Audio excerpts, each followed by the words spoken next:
Happy Sunday, happy weekend, good morning, good afternoon, however this may find you. Welcome to the Sunday Brunch with Chris here on Battery Powered. I am going to be talking about a few things today, a couple things you've heard of before, actually all things you've heard of before, but this is the sort of very impromptu, casual kind of thing that I like to do every Sunday. So every Sunday, 9:30 a.m. Pacific, 12:30 p.m. Eastern, you can find us here. Make sure you like, share, subscribe, do all that good stuff. First off, thank you to those in the chat. I see I've got Tech702 and Michael Pepper Tech Talk in here with me. Thanks, guys. Good to see you. And just so you know, I don't have any weird audio issues this week. I'm also not sure if this is actually broadcasting, but it looks like it is. So if you guys in the chat notice anything strange, please let me know. I know it'll be a little bit delayed here, but it's all good. So what do we got to talk about today? First and foremost is thank you again, everyone. By the way, also the replay crew. Really appreciate that. If you're watching this non-live and you're catching up later on, cool. That's awesome. Keith, I see you, and I see those likes as well. Just know that. I think the interesting topic that I want to talk about first. So we're going to hop around a little bit. Obviously, iPhone SE, iPad Pro, Magic Keyboard have been out for a little bit. I've got more runtime on them, and I do now have enough thoughts and things to put together a dedicated video, at least on the iPhone SE. I think it's time. But for you guys that are here now, we're going to chat a little bit about some of the interesting aspects of it, which are, it's really kind of got a Howard Stern effect to it. And what I mean by that is going back to the movie Private Parts. This is an old movie about Howard Stern, and they were talking about the ratings versus view time of Howard Stern. And someone more sophisticated or friendly with YouTube legalese would probably be snipping in that clip right now of that part in the movie, but I am not going to be doing that. So essentially the statement is people that like Howard Stern watch for an average of, I think it was like 90 minutes or 60 minutes or something like that. People that don't like Howard Stern were watching for an average of 2 hours. And the common reason was they both wanted to see what he was going to say next, is the general statement around that. Now, I think that with the iPhone SE, it's been interesting because there's so many people coming out talking about how they hate the phone. Apple had no need to do this. It's not a flagship. Who cares if it's running the latest stuff? And it's kind of interesting. I realize there's a lot of marketing that folks are making for themselves around not supporting the SE. Now, obviously, when I speak about this, I'm speaking of the tech community. So there's not people in the tech community shouldn't actually care about the SE. I mean, the SE is a portal. It is a portal to Apple. And Tech702 is looking already for advice on why I hate the Magic Keyboard. I will probably get to that at some point. It's been interesting watching these people with their opinions and everything, and how they're not participating, and they're comparing the iPhone SE to all these other Android devices and saying, oh, it's $399, and who cares? And here, the simple part of this entire thing is ignore all that crap. If you're looking for a small phone and you want, that miniature powerful device, go get it. Like, don't just ignore everybody in the tech sector. We're all going for what's best, what's latest, what's greatest. Sometimes we get really, really excited about $250, entry to the smartphone market that has a super great display. And the iPhone SE isn't that. The iPhone SE is a very, very small device. But at the end of the day, I've still got my SEs. So, and yes, I am not wearing any pants, by the way, right now. Actually, that's a lie. I did have to wear pants because it's cold. It's nice and warm outside, but it is not warm inside. So I have the windows open. I'm trying to do some ventilation things here. Once it warms up inside from the nice weather outside, I might put on some shorts. I'm not as brave as some people. But so bam, look at that. A banner. I'm like a grown-up. iPhone SE. So what do I've had it now for a week. What are my general thoughts on it? I think that I'm impressed with the battery life on it. Comparing it back to back with an iPhone 8, I have not done a lot of science on it because I've been running two SEs and I've been running them both. Kind of the one that's like the light duty for the business line that is more phone calls, more chatting, more emailing, and there's no social, there's virtually no camera usage. That one there at the end of my day is ending around 60% or so, which isn't bad. And actually the average screen on time, I think for that is around like 3.5 to 4 hours. Let me actually just check while we're doing this, because I like to get the latest and greatest. And I know that today, that's me knocking on wood, has actually been a pretty light day. So today, yeah, today we're sitting literally at 99% after taking this thing off the charger at 8:51 this morning. Now, this is the business line again, so it's only at about an hour and a half of screen time, but it's been very, very light duty for this one. The regular one, though, the sort of personal line, it gets all the social media traffic, it gets all the text, it gets all the telegrams, it gets all the Signal stuff, it gets it all. That guy there is getting around 5 hours, 45 minutes of screen time per day. And, I'm ending the day, I'm ending up charging it around 6 o'clock, 7 o'clock or so. It's usually got between 12 and 14 hours off the charger before I go back and hit it. Now, the thing that saves this, the thing that makes this guy so darn great, is that it also has fast charging. But I've got to say, Apple, it's kind of irritating. All right. The thing I don't like about it is that while it has fast charging and it's great, you can charge at 18 watts USB-C power delivery, and it's only got an 1800 XX milliamp hour battery in it. When it charges fast, it's still like, if you're at like 20%, it'll get to 50%. As usual, just to go back here, the 0 to 50% thing does happen in 30 minutes, as noted. The classic Apple thing, plug it in, 0 to 50% in 30 minutes. That's not a problem. But for an 1800 milliamp hour battery, there's no reason that they need to throttle it that slow. You know that they can still preserve the longevity of the battery and charge it a little bit faster. That's what gets me irritated about it. It's like, okay, you can do that with a Pro at 18 watts. You've got a battery here that's, almost half the size. Why can't you do it with the smaller battery in less time and just get us a full fast recharge? So I am finding that I'm using that fast charging more. Longer term, that will be interesting, because the longevity of the battery life will be affected by constantly using fast charge. And as noted, it doesn't come with a fast charger. It still comes with the 5-watt charger in the box. So using that, it doesn't take that much longer to charge with the 5-watt charger, which is a little bit strange. I mean, it's like 2 hours. So also welcome to Gary. What's up, Gary, from Contractors POV, also in the chat. Welcome. He is making breakfast. I am making lunch right now. But so the charging on this phone is great. I have noticed there's like some sweet spots. If you get it to about 25%, you throw that charger on it, it'll get itself up to about 80% in like 37 minutes or something. I think that's probably the key usage that I've done with it. Because of course, 80%, it gets you, nice and running, some nice, good long run time there. With that 5.5 hours of SOT. So that's kind of crossing the hill of what I've been enjoying about the SE. And obviously, I have been enjoying the small size of the device. The small screen has kind of punched me in the gut a little bit. I was cool with it for a little while, and now, we've been sitting on it for a week now, and I am just going a little bit mad by the small display. There's things I want to do. I want to go edit a picture or something, and it's like I can't get my fingers in the right spot for the digital manipulation, as Tech 702 would say. Does it play Crysis? Yeah, yeah. Don't talk to me about gaming on the phone yet. Just don't. Don't. So, like I said, I'm getting irritated with the small screen. I do play a couple games on mobile just to kind of get the experience of it and kill my battery a little bit, see what it's like for high drain stuff.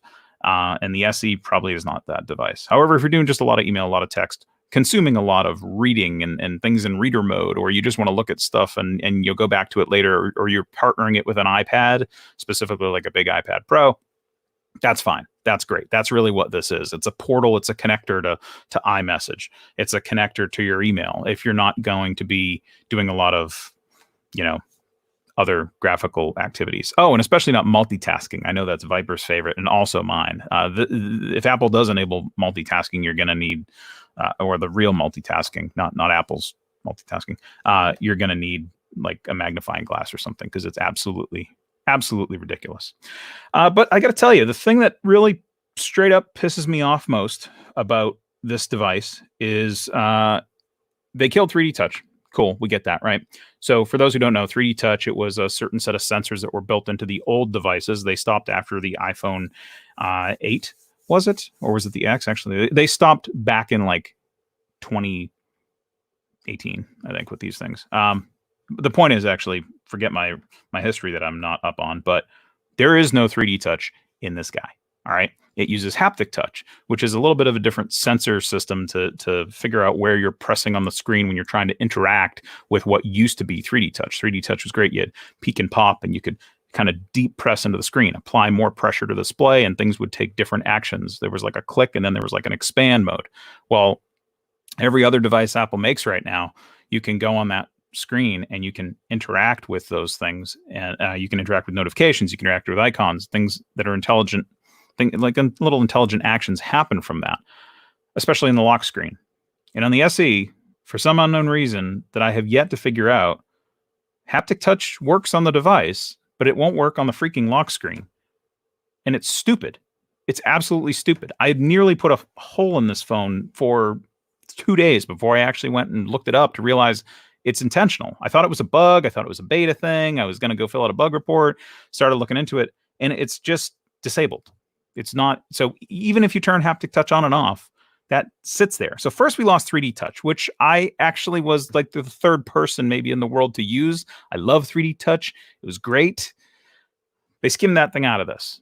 Cool. It's the same size as the iPhone 8, which had 3D touch and now disabled, but there's space in there. They could have also filled that space with a little bit extra battery, right? 2,000 milliamp hours or something wouldn't have been too bad. Yeah. But now I feel dumb because I go to my other devices and I interact. I get a reminder. Oh, cool. Remind me in an hour. Set as completed. All those little actions don't take place on the SE. That is super irritating. So, and also Michael Pepper, Tech Talk, thank you for clarifying. The iPhone X had 3D Touch and 8 had it too. And I believe that I was trying to remember if it was the XS Max that they dropped it in. It feels like that's the generation where they killed it off because or the XS and the XS Max. When they introduced that bigger device, I think they distracted us with the bigger device and killed the 3D Touch because they made the devices a little bit thinner, if I'm not mistaken, because they also shaved off some battery capacity at that point while making them a little bit wider as well. So anyways, iPhone SE. And the other part too is just another observation that the stupid reminders thing and the stupid lack of haptic feedback is idiotic. It is You'll hear me talk about Apple, all the time, and I'm praising them for their advanced thinking and brilliant design and some great software intelligence. But this is completely stupid, and this is idiotic and short-sighted. And I don't know what I have not found a technical explanation of why they cannot do this.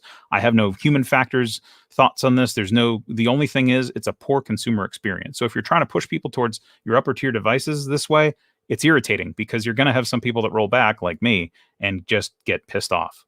So Tim, fix it. Okay. And I'm not going to talk about the Pixel Buds here, but that actually would be a really, really great topic.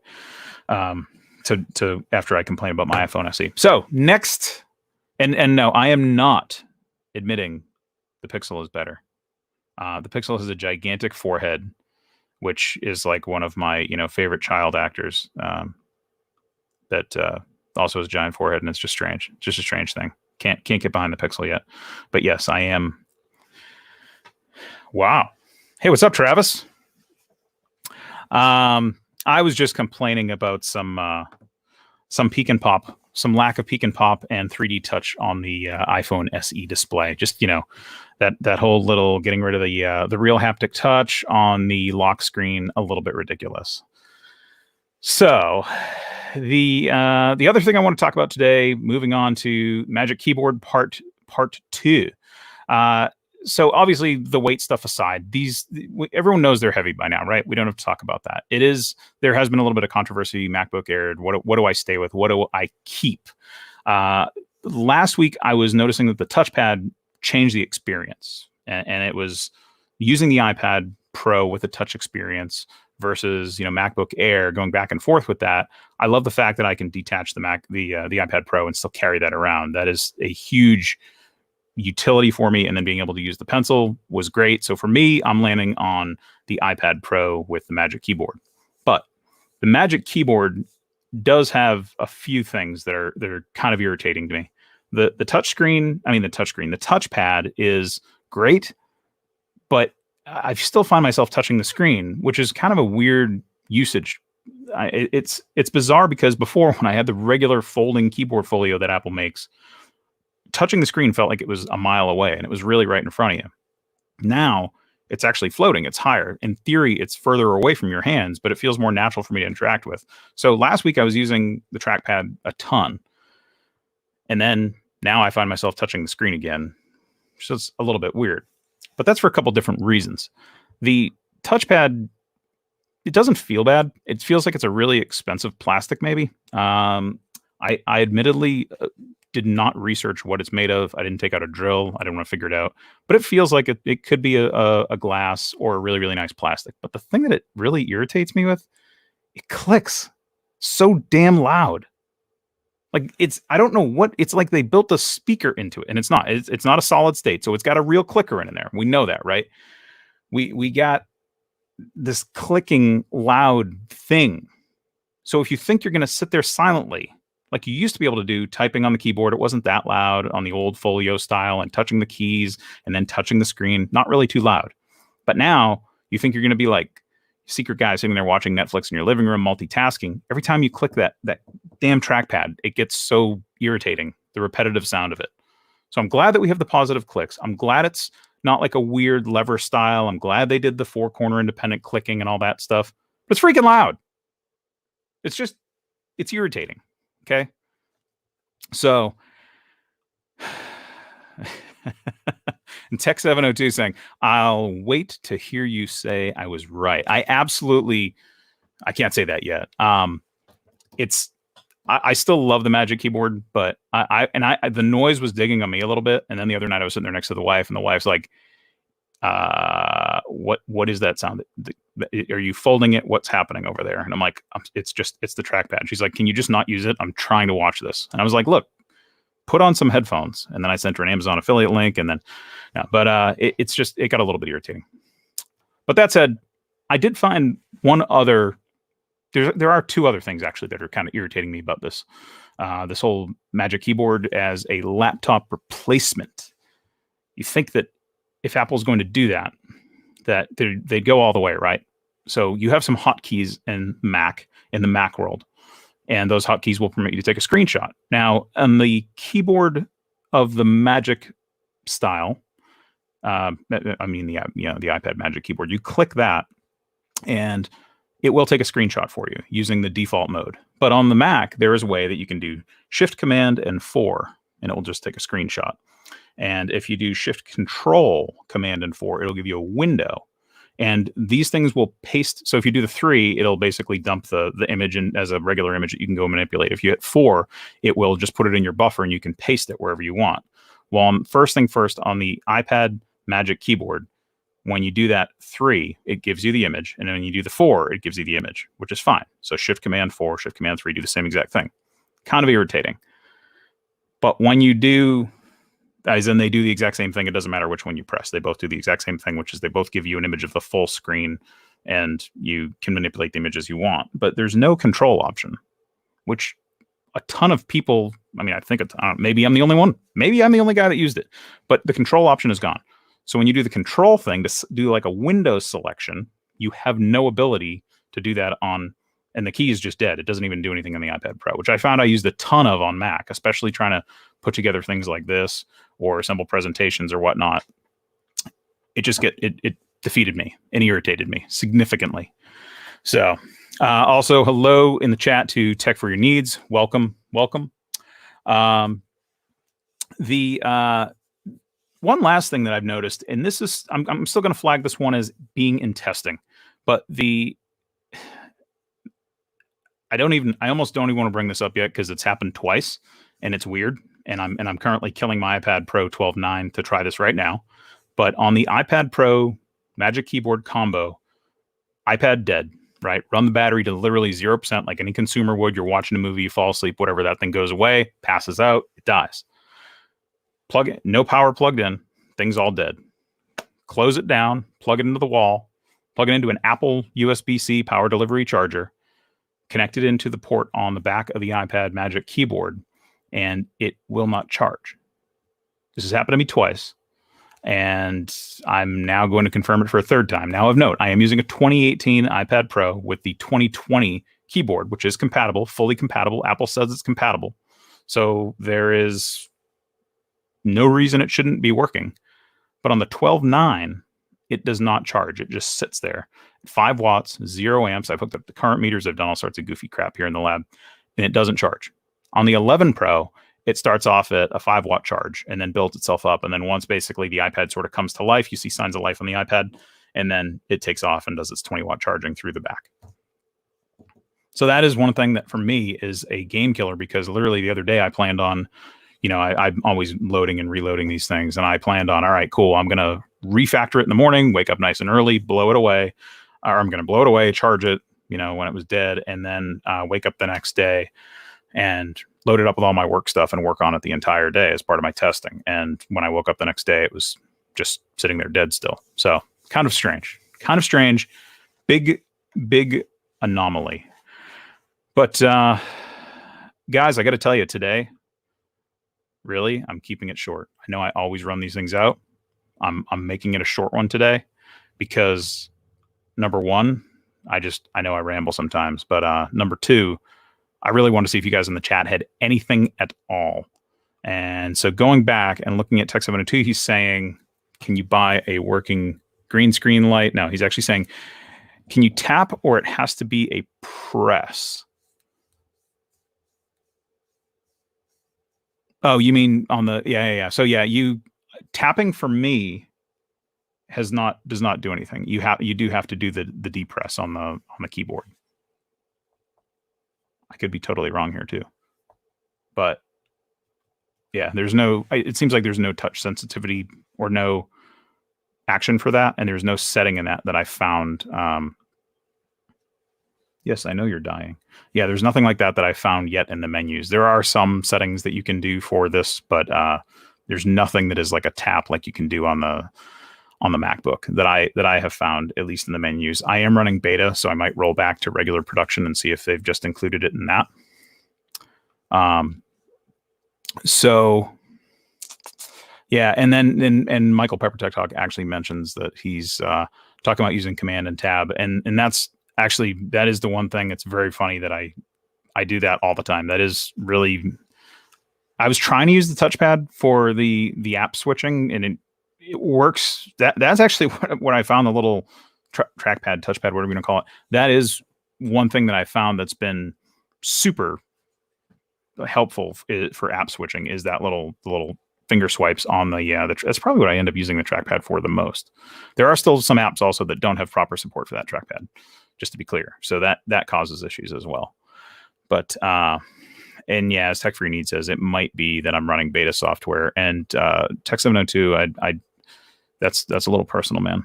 I definitely have touch sensitivity, and I'm very touched right now, in fact, by what you guys are saying in the chat. I really appreciate it. So before I wrap this thing up for the week, two things I want to say. Number one, I said it on Twitter earlier, next week's Mother's Day. If it's something you're celebrating, and to those of you who cannot, I feel you. To those of you who are, shipping is messed up everywhere. So if you're going to get those AirPods, Apple seems to be the quicker shipper right now. If you're trying to get mom that iPhone SE, it's probably going to be an Amazon thing if you can find the right color, condition, and shape and size. Last I looked, it was still shipping there with a little bit of a delay, but get that crap ordered like quickly.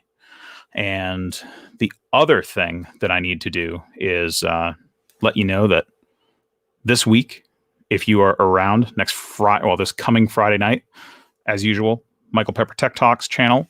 And since last week, I always want to say Michael Pepper Tech Talk, which it absolutely is not. But Friday night, 6 p.m. Pacific, 9 p.m. Eastern, we will be live doing our Friday night tech on there. We might have one or two folks that you know on there with us.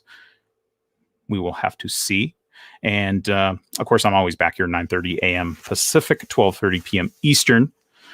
But between now and then, if you are hanging around this afternoon, I know I kind of cut this thing off around 1 p.m. Eastern, 4:55 or 5 p.m. Eastern today, 2 p.m. Pacific, GadgetCast with Greg McFadden, Travis MCP will also be having Viper on there.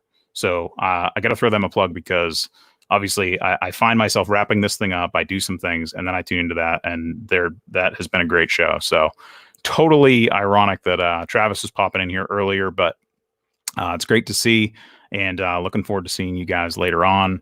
Looking forward to see Viper blow that up. Those guys are great hosts, and they always have some really, really great guests. So go check that out as well. But for now, until next time, thank you again to everybody in the chat for showing up. Thanks to everyone who watched. Thanks for the replay crew. Thanks for the repeats. Thanks for the Twitter love, all that good stuff. I am going to shut this one down today, and I will catch you guys again real soon. Take care, be well, and just making sure there's nothing else in the chat I got to hit on. There isn't. Cool. Thanks, everyone. Take care. Stay safe. Bye. Oh, that's awesome. It didn't want to end. Now it will.